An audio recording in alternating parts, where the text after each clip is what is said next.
Nearly half of the roads Britain will build over the next 5 years will be bypasses, roads that take traffic around towns and villages instead of through them. For with nearly 11 million vehicles using the roads of this country, it's in the narrow streets of shopping centres and towns like Brentwood in Essex that the system can get bogged down.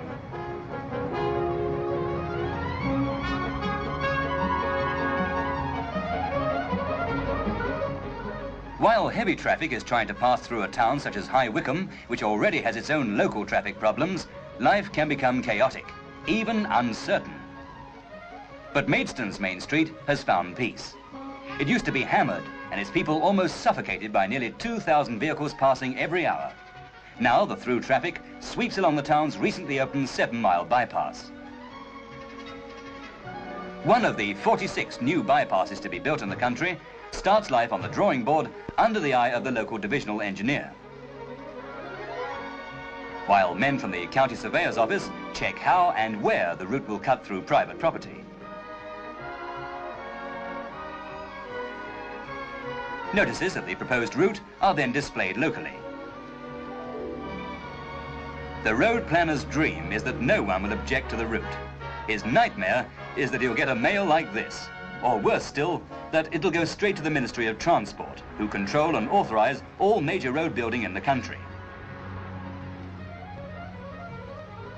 Most objections can be settled on the spot by altering the route slightly or by making good possible damage to property.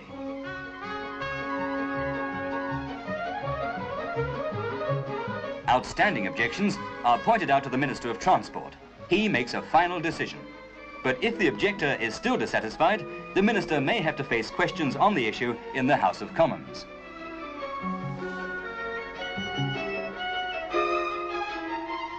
Once the new bypass has got over these birth pains, work begins. Old property has to be cleared.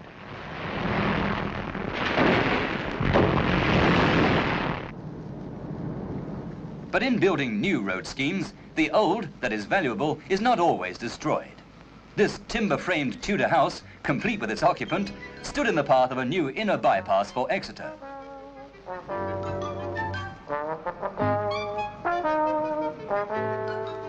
So, by jacking up the old place as it stood, hey, what's going on? It was decided to move the 500-years-old building to a new site down the road.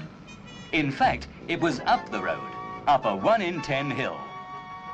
Mounted on an iron-wheeled chassis that ran in steel channels, the 3-storied 30-ton house was slowly winched up towards its new site.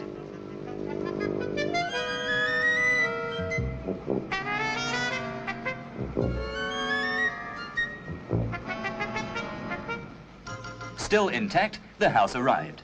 And then the London removal engineers had to slowly jack it down onto its new foundations and get the chassis out from under it.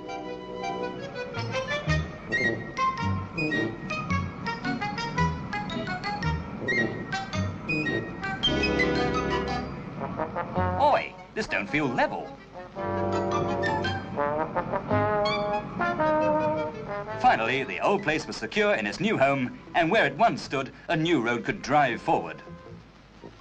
In more rural districts, where a bypass is going round a village, trees have to be cleared. Then giant tractors are brought in to clear topsoil and to level off the ground for the foundations of the new road. The 2 men in charge on the site, the resident engineer from the county's road department and road builders representative, keep an eye on things as some 500,000 tons of earth is removed.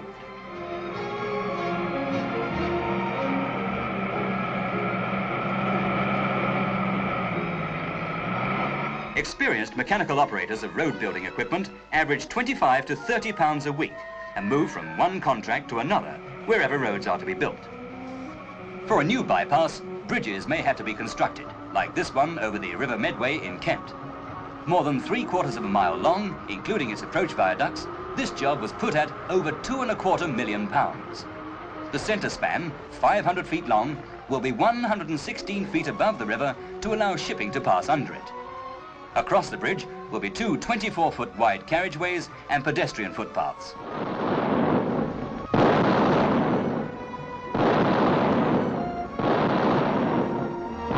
Where new bypasses cut through crowded areas, flyovers have to be built across busy thoroughfares. and old residential streets are cut back and blocked off to allow for the more important fast way.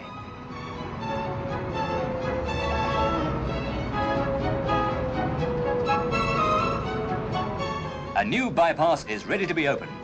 Hundreds of thousands of drivers on the Great North Road will give a sigh of relief when they know that they can avoid passing through the centre of Stevenage. The Minister of Transport is the first to use the new 7.5-mile bypass, which cost all of £2 million.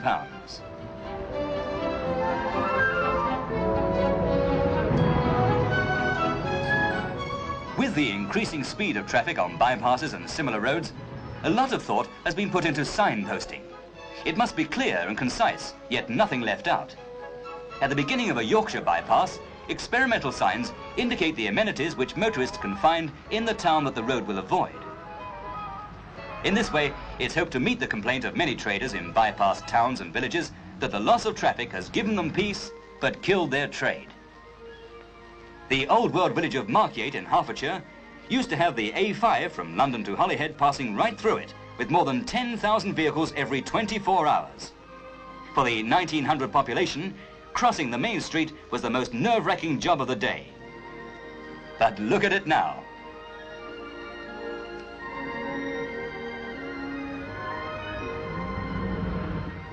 The old main road is closed, and Markyate is almost forgotten as the traffic sweeps around it at speed.